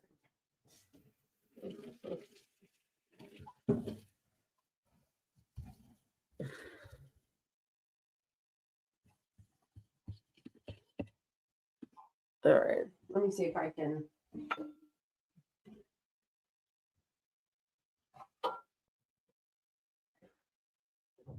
All right. I also want to give a shout out to Kelbots. Shout out to Kelbots, who became a patron today. Thank you so much. I really appreciate you for becoming a patron.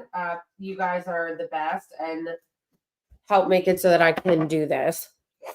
So, shout out to Kelbots. Thank you so much for becoming a patron, a monthly patron on Patreon, which you can do on Patreon, and you can also do it on Ko-fi. Ooh, that's good. I actually made that really good. You know what I realized? If I want to make my brown sugar shaken espresso lattes better, for whatever reason, they taste better if I put the brown sugar in them when it's still hot before I ice it. Anyway, that was really good. This is really good. I'm kind of proud of myself. But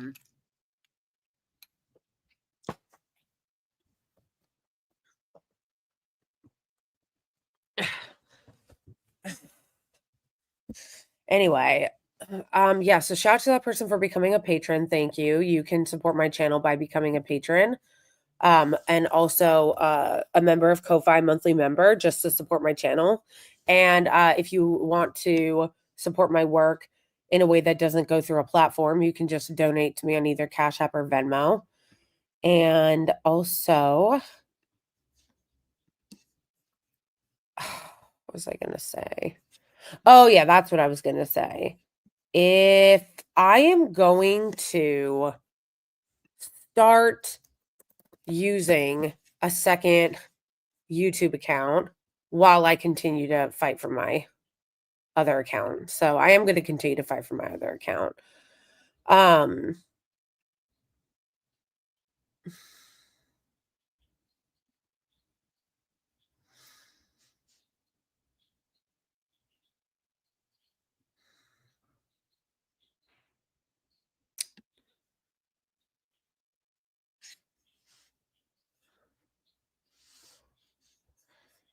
Whoa.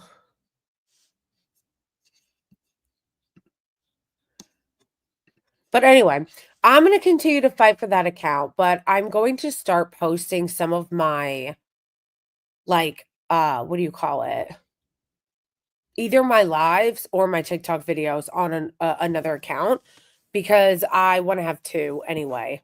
So I already had an account on YouTube, a second one. I just haven't really used it.